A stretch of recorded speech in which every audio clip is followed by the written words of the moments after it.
What is going on, guys? It's Dan here from the Sanctum squad. So I know that we don't have Battles of Legend Monster Mayhem in the UK at the moment, but there's a deck that's inside that set that I've been so excited to do to play test and sort of get ready for, that I've actually just ordered the cards from America so that we can test them in some unsanctioned games, obviously with the boys. So today I'm going to be bringing you a Gem Knight profile. This is a deck that I'm really excited about because it kind of feels like what I think a Fusion deck should do. Obviously, I'm not going to be playing this at locals because these cards aren't legal until the end of August. But if anyone is looking for something to sort of see if we can get started, hopefully we can help them with that. So yeah, let's just jump into the profile. So to start off, we've got 3 Gem Knight Hollow Core. I am going to explain these cards because I know that some people don't really know, might not know what they do. So this card is just like an extender. What it does is you mill a normal Gem Knight monster or the Gem Knight Fusion spell card from deck as cost, and you just sort of plonk it down from your hand. And then when it's in the grave and your opponent activates a monster, or actually it's an any card effect, you can banish this and 2 of the Gem Knight cards to negate that card effect, and then all of your Gem Knights gain 1,000 attack. I'm trying 3 for now. I've seen some lists that do play 2, but I feel like it's just kind of like personal preference for me to just always sort of want to have the card in hand, especially if it's just a free extender. But 2 is absolutely fine as well. Then we've got 3 Gem Knight Neparim. This is like one of the best 1-card starters I think I've ever actually seen in a deck. So on normal or special summon, it adds any Gem Knight card from your deck to your hand, so you can get a spell, a monster, anything like that. It can also give you a extra normal summon of any I think it's any Gem Knight monster, no, Gem monster. So it's kind of like a Seraphonite, but obviously it's just for gem monsters. And then when it's sent to the graveyard as fusion material, you can send a card from your hand to grave, and then you can add it back and then special summon it. That's an effect as well, not cost, so like you won't lose anything on the discard. And it does form a nice little loop with quartz where you can, if you send both of them as a fusion material, you will always be getting back to this card. Yeah, I think this card's just like so good. It just, yeah, this is like, if you're playing against this deck, this is what you want to imperm. And then 3 Gem Knight Quartz. Now, when I first played this deck, I was playing it going first. And going first, obviously, this is just something you want to send off your Brilliant Fusion or your Gem Knight Dispersion. But after speaking with George and talking about the deck a little bit, I sort of realised that the boards this deck puts up going first are really kind of like, you can do them with almost any deck. And the big thing about Gem Knight is that they can just like push out loads of damage and like just do loads of fusion plays and put a lot of pressure on the opponent. And obviously, like this card and Scatter Fusion require your opponent to have a monster on the field in order to get their effects. So he thought, why not just like capitalize on this, put this and Scatter Fusion to 3 and blind second. And it's actually been working really well. So for anyone who doesn't know what this card does, you discard it from your hand if your opponent controls a monster, and you set a continuous fusion spell from your deck. So Brilliant Fusion, Scatter Fusion, anything like that. But it does lock you into Gem Knights from the extra deck for the rest of the turn, which is like completely fine in this variant of the deck, because going first, like you're probably going to be siding a couple of these out anyway. It's never resolving going first anyway, which is where you're going to be summoning things that aren't really like Gem Knights. And then if it's sent to the graveyard as fusion material, you can recycle any Gem Knight monster from your graveyard to your hand apart from this. So yeah, like I say, this is a card I slept on, but actually I think it's like super powerful. And then just 3 Gem Armadillo, just really old card, really simple. When it's normal summoned, just add a Gem Knight monster. Bosh. And then 3 Gem Knight Dispersion. This is a card that I looked at, and I think it made me realise that if they're going to continue to make fusion decks, this is the kind of power level that spells for fusion decks need to have. So this card has 2 effects, and you can actually use both effects in one turn. So if you open 2 copies, you can use both of the effects. So it adds a gem monster as one of the effects. It also halves any life point damage, any effect damage they'll be taking, so there's no FTK shenanigans unfortunately anymore. And you can also use it as a fusion summon for a Gem Knight monster, and it does act as like a branded fusion as well, because if you have Gem Knight Fusion in your grave, you can use 2 monsters from your deck to summon the non-rock Gem Knight. So yeah, the fact that you can just use both of these effects in the same turn, and you can search this off not only Neparim but Quartz as well, the Link monster. Yeah, this card just feels like incredible, to be honest. Like it really does blow like a lot of the other previous Gem Knight cards out of the water. And I think with a lot of the legacy support, the direction they've been going with is they've really been trying to cut the fat from a lot of these previous decks, because obviously Gem Knight is a deck that had loads of monsters before, but now you only just sort of play like the best ones that you need to, and I think that's a really good direction going forward for any legacy support. Just 1 Gem Knight Fusion. I was messing around with 2 because it is sort of like a Garnet, ironically. It's in order to summon the Holocaust. So you can play two, to be honest, but like I'm just yeah, I just think one's fine. If you open it as well, like it's not like the end of the world, because you can obviously use it to fuse, and it's discard fodder as well for everything, which is just really nice, the fact that you can recycle it. Scatter Fusion. This was a card I didn't actually think about at all when like I first started with the deck, and we were just using it as like, you know, making Fiendsmith stuff or like rank 4s and Mitsurugi and all that.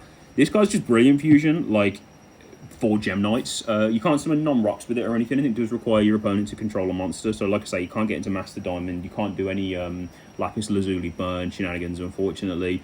But you can get into your Brilliant Diamond, you can get into your Seraphonite, you can get into, what's the other one? No, it's just the Brilliant Diamond and the Seraphonite you can get into, which is good enough to start combos because it's the Foolish Burial for 2 or 3 you want. And yeah, one thing to notice about this as well, it doesn't activate when you activate the card. So I've had cases where like I'll activate this card and my opponent will like Omni negate it to get it off the field, thinking that I won't be able to activate the effects. But then you just plonk down a second one, or like you discard a quartz to get it, and then you just activate the effect, and they're just like, oh yeah. So it doesn't activate on activation of the card. It is a continuous effect. So it can be Ghost Ogred, which is obviously something to note. And then Brilliant Fusion, yeah, just. I never actually played with Brilliant Fusion when it was like at 3 and was like a splashable engine. So this is like the first sort of experience that I've had with this card, and yeah, it's just fucking nuts. I don't know if it can go back to more than 1. I really don't, but it's at 1 and it's searchable in this deck. So yeah, we're gonna play it. And now for the non-engine. This deck has loads of non-engine space, and obviously because we're going second, we're going to maximize on the best Charmies. These cards are really, really good. I don't need to say much about them. Ash to stop Charmies. I feel like Ash is like the only thing it's good for at the moment right now is like just stopping your opponent's Charmies, because it's just too low impact, I think. But you have to play it. And then Ghost Bell as well. Shout out to Ahmed for like trying to pill Soul on this card. We all actually realised that it's really, really good, especially into Malice, and going forward it's going to have a lot of applications as well. This is a card that's like, when it hits, it's really, really good.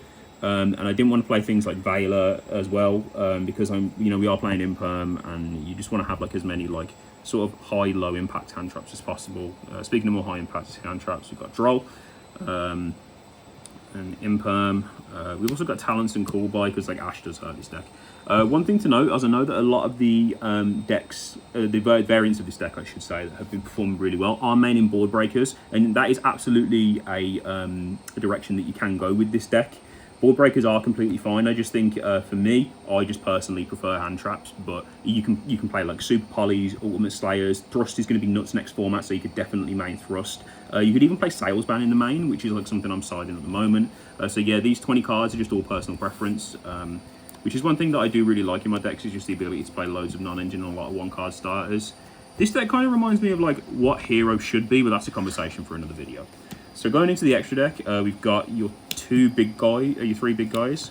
So we've got Brilliant Diamond, the new guy, I'll talk about him in a minute, and Lady Rose Diamond. This is a newer card that I don't think a lot of people know about. Lady Brilliant Diamond, you can only get her off of Brilliant Fusion and the Gem Knight Link Monster.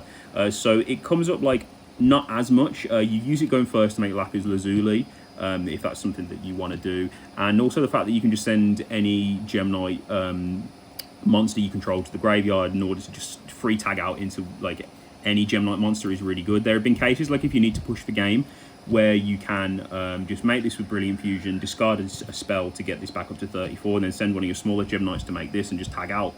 So yeah, this is good enough to still warrant playing, I think. Master Dispersion, this card's insane. So it requires 3 gem monsters, and then what it does is you tag out and it summons 3 non-rock Gem Knight monsters from your extra deck or graveyard, then locks you into fusions for the rest of the turn. And also when a Gem Knight fusion monster you control is destroyed by battle or card effect, it revives itself. This is just so good. Like, this is just so good, and it makes IP like an insane card in this deck going first, because there are Gem Knights that have effects in the graveyard. Going second, this has a lot more application because of cards like Prismora. Yeah, this is just like an insane card. I don't have there's too many good things I have to say about this. Rose Diamond, this card is interesting because while I did say that this card is really good, the problem is that all of the Gem Knight fusions going first are like really bad, other than like this one. So it has like a form of protection during your opponent's turn for each time a Gem Knight fusion monster will be destroyed. It's not. And then on your turn, obviously going second, this comes up more because it's a bit more proactive.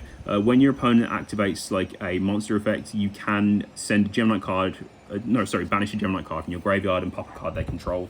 And it's quite large as well. So yeah, these three are just like the big ones. I was messing around with Master Diamond, but to be honest, it just felt like, I don't know, I just didn't feel like I was going into it enough. But Master Diamond is definitely something that you can play.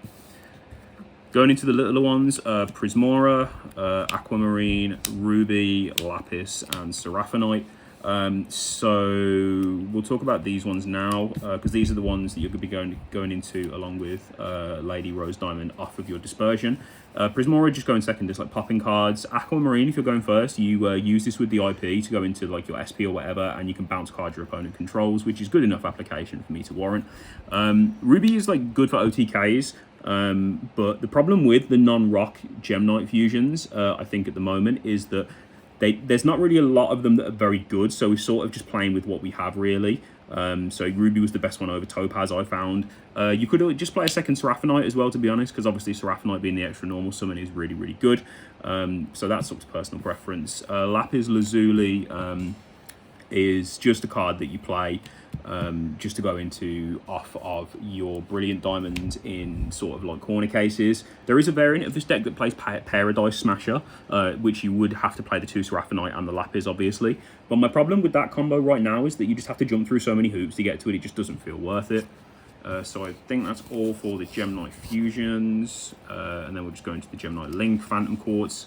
This card's insane. So like it adds a Gem Knight card on summon. So you have 2 ways of summoning adding any Gem Knight card in this in Neparim, which is really good. And then it's sort of like a favorite contact. You pay 1,000 life points, summon any Gem Knight monster from your extra deck by banishing from your adding back to deck, from your banished or grave.